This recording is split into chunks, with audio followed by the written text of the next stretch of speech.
हम तन्हा हैं, अकेले हैं, इतनी भाग दौड़ कर रहे हैं, लेकिन उसके बाद भी इतना बोझ ढो रहे हैं, उसके बाद भी इतने परिश्रम करते हैं, उसके बाद भी हमको केवल एक वस्तु चाहिए। धन नहीं चाहिए, अन्न नहीं चाहिए, जिससे सुख मिले वो चाहिए। यदि वो धन से मिलता है तो धन चाहिए, यदि वो भोजन से मिलता है तो भोजन चाहिए, यदि वो वस्त्र से मिलता है तो वस्त्र चाहिए। यदि धन सुख नहीं देता तो करोड़पति लोग भी महाराज दुखी बैठे रहते हैं, करोड़ों रुपए का टर्नओवर करते हैं, खाते क्या, रूखी रोटी और दाल के, वो कौन सी दाल, छिलके वाली दाल। क्यों? कोलेस्ट्रॉल बढ़ा हुआ है, शुगर बीपी के मरीज हो गए हैं, और धन कितना कमाते हैं, पर डे की करोड़ों की कमाई है, लेकिन भोजन नहीं कर सकते। कोई तन दुखी, कोई मन दुखी, कोई धन बिन रहत उदास, थोड़े थोड़े सब दुखी, सुखी राम के दास। आप लोग अपने अपने फोन का सेल्फी मोड ऑन करके जरा अपनी शक्ल देखो। कथा में आते ही महाराज ऐसी प्रसन्नता आ जाती है, चेहरे का नूर बदल जाता है, आंखों का ढंग बदल जाता है। क्यों? क्योंकि रघुनाथ जी आनंद स्वरूप श्री कृष्ण की कृपा हुई है। श्रीमद् भागवत में एक जगह श्री विदुर जी महाराज प्रश्न करते हैं, सुखाय कर्माणि करोति लोको न ते सुखम मान्य दुपारमं वा विन्देत भूयस्तदैव दुःखम यदत्र युक्तम भगवान वदेन्न। सारा संसार सुख के पीछे भाग रहा है, लेकिन इतने परिश्रम करने के बाद सुख कैसे मिलता है? जैसे अभी जैसे यहां पे वातावरण कैसा ठंडा मौसम है, और ठंडे मौसम में महाराज जैसी सूरज की किरण पड़ती है शरीर पर तो रोए खड़े हो जाते हैं, आनंद आ जाता है, परम सुख की प्राप्ति होती है। लेकिन थोड़ी देर बाद वो सूरज भी दुख देने लग जाता है, फिर आपको लगेगा कि अब चलो यहां से। ठीक उसी प्रकार भयंकर गर्मी जून जुलाई के मौसम में दिल्ली में आप लोग रहते हैं, और शाम को महाराज घने बादल आ जाएं, तभी ठंडी ठंडी हवा बहने लग जाए, तो उस समय घर पर फोन करोगे, तुरंत चाय बनाओ, पकौड़ी बनाओ, आज तो आनंद आ गए। क्यों? क्षण भर के लिए सुख आया जीवन में। सुख केवल क्षण भर का जीवन में आता है, और उस क्षणिक सुख के लिए मानव कितना प्रयत्न करता है, कितनी मेहनत करता है। लेकिन भगवान ने तो पूरी फिलॉसफी बदल दी। गीता में भगवान कहते हैं सुख चाहिए ही नहीं मानव को। क्यों? बोले क्योंकि सुख भी यदि बहुत मात्रा में मिल जाए तो वो भी दुख देने लगेगा। मुझे यदि रसगुल्ला बहुत पसंद है तो एक दो पीस खाने के बाद तीसरे पीस से मेरा रसगुल्ले का स्वाद, उसके प्रति जो मेरी प्रसन्नता है, उसके प्रति जो मेरा आनंद है, वो धीरे धीरे कम होने लग जाएगा। 5वें 6वें रसगुल्ले में तुम्हारा ये स्थिति हो जाएगी कि भाई अब नहीं खा सकता, देख नहीं सकता मैं, और कोई और मेरे सामने खा रहा होगा ना तो मैं आंख फेर लूंगा, मैं नहीं देख सकता। बहुत भोजन कर लेते हैं, बहुत नर भर जाता है, तो जो भोजन के लिए आप तड़प रहे थे वही भोजन करता हुआ किसी को देखोगे तो आपको अंदर से लगेगा भाई तू कैसे खा रहा है, मेरी इच्छा नहीं हो रही। होता है ना ऐसा? परोसने वाला जो होता है ना, वो अगर भूखा रहे तो ज्यादा अच्छा, तो वो अच्छे से परोसेगा। और कोई किसी का पेट भरा हो तो परोसने जाएगा ना, वो ऐसे देखा चटनी की तरह सब्जी थोड़ी सी। क्यों? उसका खुद का नर भरा हुआ है, खुद तृप्त है, तो उसको लगेगा इसको भी जरूरत नहीं होगी। बहुत सुख भी कष्ट देता है। गीता में भगवान कहते हैं मानव को सुख नहीं चाहिए, मानव को शांति चाहिए, सुख नहीं चाहिए, शांति चाहिए। और शांति किससे प्राप्त होगी? भगवान कहते हैं त्यागात शांति अनंतरम। जितना कम सामान उतना सफर आसान। ऐसे ये जीवन रूपी सफर है, इसमें जितना बोझ सिर पर लेकर के चलोगे। एक आदमी अपना घर बदल रहा था तो सिर पर रखा खटोला, खटिया समझते हैं? खटोला, देहाती बेड, उसको कहते हैं खटोला, खटिया। तो खटिया रखी, खटिया पे अचार, खटिया के ऊपर ये घर का पूरा सामान, खटिया उल्टी करके उस पर सारा सामान रख दिया, और खटिया सिर पर रख करके खूब सारा बोझ लेके जाने लगा। सामने से एक महात्मा आ रहे थे, महात्मा ने कहा भाई इतना सारा वजन लेके कहां जा रहा है, तेरे को सिर पर दर्द नहीं हो रहा? तो वो क्या कहता है, बोले अभी दर्द हो रहा है, लेकिन थोड़ी देर बाद जब मैं खटिया बिछाऊंगा ना, इस पर लेट जाऊंगा, मेरा सारा दर्द दूर हो जाएगा। मानव ऐसा ही है, उस क्षण भर के सुख के लिए पहले कितना बोझ उठाता है सिर पर, ये सोचते हुए कि थोड़े समय बाद सुख मिलेगा, थोड़े समय बाद यही बोझ मुझे सुख देगा। लेकिन यही तो हम लोग फंस जाते हैं, वो बोझ कभी कम हो ही नहीं पाता। रास्ते में जो रुचि लगती है उसको हम उठा के रख लेते हैं, आगे ये भी सुख देगा, लेकिन नहीं मिलता। भगवान कहते हैं सुख कब मिलेगा, बोले जब तू उस बोझ को हल्का करना शुरू कर दे, त्याग कर, एक एक वस्तु का त्याग करता हुआ चला जा। अंत में क्या होगा, बोले त्यागात् शांति अनंतरम, तुम परम सुखी हो जाओगे। और उस त्याग के प्रति हमारी इच्छा कैसे प्रबल हो, वही महाराज दत्तात्रेय यहां बता रहे हैं अपने 24 गुरुओं की। आज मुझे एक भी होमवर्क नहीं मिला, यहां पे किसी ने भी नहीं किया। कोई बात नहीं, आज क्या है, मंडे है क्या?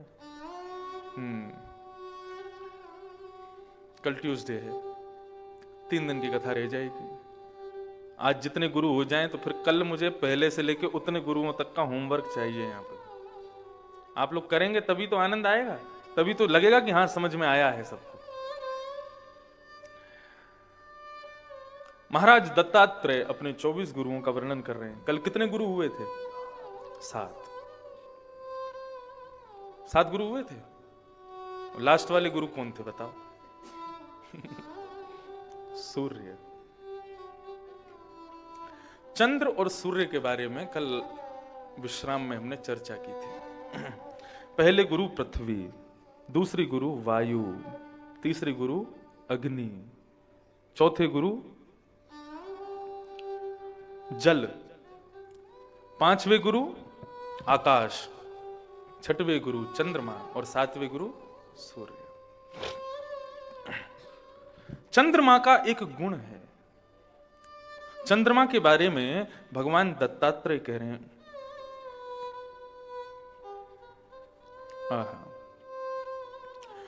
विषगाद्या समसानान्ता भावा देहस्य नात्मन कालानामिव चन्द्रस्य कालेन व्यक्तवर्त्मना।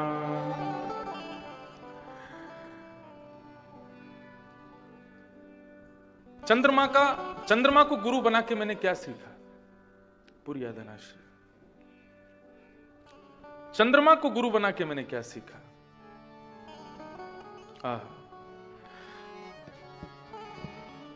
अमावस्या को अदृश्य होता है और ठीक उसके अगले दिन से चंद्रमा पूर्ण अपने रूप की ओर प्रस्तुत होने लग जाता है।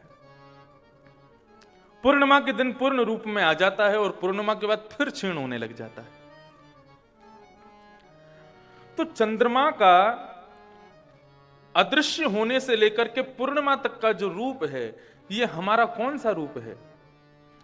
मां के गर्भ में जब हम जाते हैं तो एक तिल के समान बालक मां के गर्भ में प्रवेश करता है पहले दिन, और फिर धीरे धीरे धीरे धीरे उसके हाथ बनने शुरू होते हैं, नाक बनने शुरू होती है, आंख बनने शुरू होते हैं, कान निकलते हैं, पैर निकलते हैं, पूरा अंग निकलता है।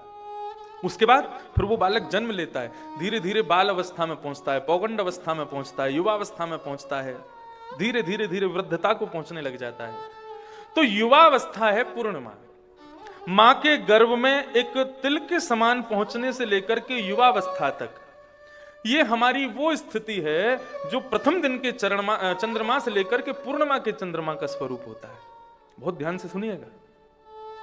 और युवावस्था के बाद ब्याह आदि हो गए, बालक आदि हो गए, उसके बाद में क्या होता है? धीरे धीरे धीरे फिर वृद्धावस्था को, आंखों पे पड़ेगा जाला, नाक से बहेगा नाला, लाठी से पड़ेगा पाला, जरा जिंदगानी का, धीरे धीरे शिथिल होने लग जाओगे। पहले 4 लोग कोने में बैठ के बात कर रहे हैं तो आपको पता चल जाता था कि मेरे बारे में बात हो रही है। और अब कोई ऊंचे स्वर में भी बुलाता, अरे भैया सुनो, अच्छा आपने बुलाया क्या? सुना ही नहीं दिया मुझे। क्यों? धीरे धीरे अब शिथिलता आ रही है, शिथिल।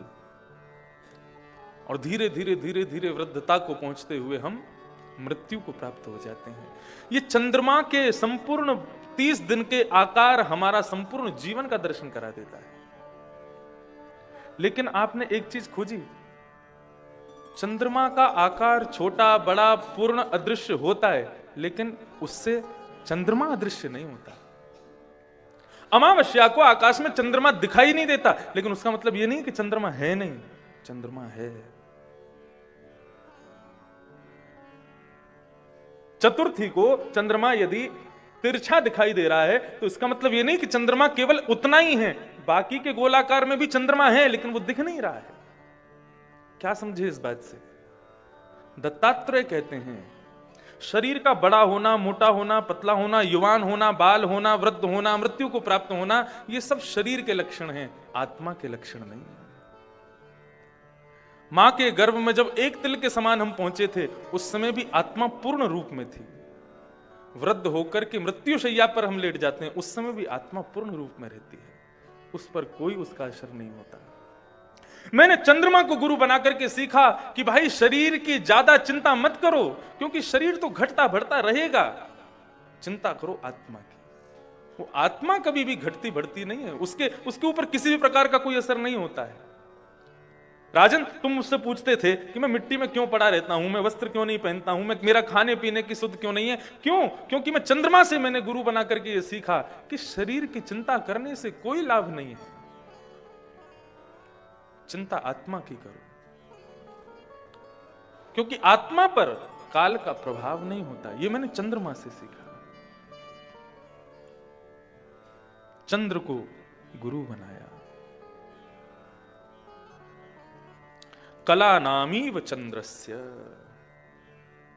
ये जो कलाएं बदलती हैं चंद्रमा की, ठीक उसी प्रकार कलाएं बदलती हैं हमारे शरीर की, लेकिन उससे आत्मा पर उसका कोई असर नहीं होता।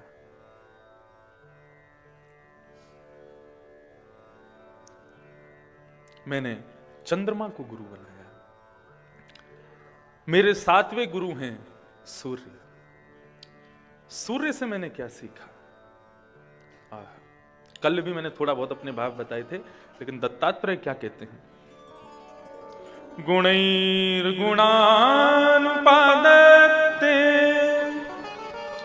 यथा कालम विमुञ्चति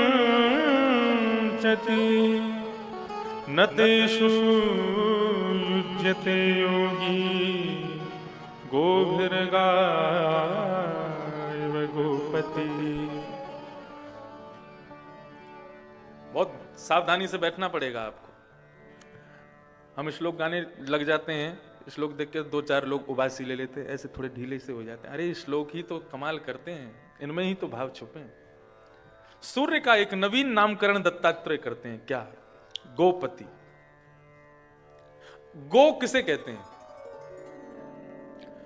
गौ शब्द के अनेक अर्थ होते हैं। गौ का मतलब एक तो गाय, दूसरा गौ का मतलब ज्ञान, तीसरा गौ का मतलब प्रकाश। गौ हमारी इंद्रियों को भी कहा जाता है। इंद्रियां मतलब आंख, नाक, जीभ, कान, त्वचा, हाथ, पैर, गुप्त इंद्रिय, ये सब गौ हैं। तो सूर्य को क्या कहा गया? बोले गोपति, यानी कि गो यानी प्रकाश, पति माने उनका स्वामी, प्रकाश का जो स्वामी है वो है गोपति। सूर्य को गुरु बनाकर के मैंने सीखा कि सूर्य की प्रक्रिया क्या होती है। सूर्य खूब भयंकर तेजोमय होकर के 8 महीने तक पृथ्वी के जल को खींचता है। 8 महीने तक सूर्य पृथ्वी के जल को अपनी ओर खींचता है।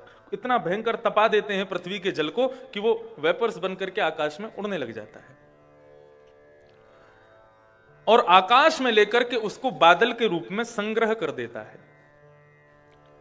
और संग्रह करने के बाद जितना पृथ्वी से लिया उससे 1 गुना ज्यादा करके पृथ्वी पर पुनः बरसा देता है। मैंने सूर्य को गुरु बना करके सीखा कि सूर्य पृथ्वी से इतना लेने के बाद में कोई अति प्रसन्न नहीं होता, और पृथ्वी से लेने के बाद अपनी तरफ से उसमें जोड़ करके दुगना पृथ्वी पर बरसा देता है, उससे दुखी भी नहीं होता, एकाकार रहता है। समझ में आ रही है बात? मैंने सूर्य को गुरु बना करके सीखा, खूब ले लो और दुगना करके खूब दे दो। ये मैंने सूर्य से सीखा। अपने पास अति संग्रह मत करो, रखो मत। ये एक सूर्य का गुण है। और इसमें भी श्रेष्ठ बात यह है, पूज्य पिताजी महाराज अपनी कथा में गाया करते हैं, सुख में फूलो मती, दुख में भूलो मती, प्राण जाए मगर नाम भूलो मती, मुरली वाले को मन से रिझाते चलो, कृष्ण गोविंद गोपाल गाते चलो। सुख में फूलो मती। हमें बहुत सुख प्राप्त हो जाता है तो महाराज आदमी से आदमी नहीं बोलते फिर हम। इंसान कहे कि मैं बड़ा तो धरती पर तू क्यों खड़ा? ये धरती पे भी भार क्यों बन रहा है? उड़ता रहे आकाश में। तू बड़ा है तो फिर उड़, धरती पे भी भार मत बन। इंसान कहे कि मैं बड़ा तो धरती पर तू क्यों खड़ा? और यदि धरती कहे कि मैं बड़ी तो शेष के सर पर क्यों पड़ी? पृथ्वी शेष नाग के सिर के ऊपर तिल के समान है। न कंपयंती के शिरो निशम्यतावकम यशः। भगवान ने सर्पों के कान नहीं बनाए। क्यों नहीं बनाए? क्योंकि जब आप लोग यहां कथा सुनते हो, भगवत चर्चा सुनते हो, तो भगवत चर्चा में कोई बात अच्छी लगती है तो क्या होता है? सिर हिलाते हैं हम लोग। हाँ सही बात है। बोले जो भी भगवत चर्चा सुनता है सिर हिलाता है। और बोले कहीं ये भगवत चर्चा सांपों ने सुन ली तो वो भी सिर हिलाएंगे। और उसमें भी अगर शेषनाग ने सुन ली तो जिसके सिर पर तिल के समान पृथ्वी है, उसने यदि सिर हिला दिया तो नूतन प्रलय हो जाएगा, डामाडोल पृथ्वी नष्ट हो जाएगी। इसलिए भगवान ने सर्पों के कान ही नहीं बनाए। तो इंसान कहे कि मैं बड़ा तो पृथ्वी पर तू क्यों खड़ा? पृथ्वी कहे कि मैं बड़ी तो शेष के सर पर क्यों पड़ी? शेष कहे कि मैं बड़ा तो श्री शंकर के गले में क्यों पड़ा? और शंकर जी कहें तो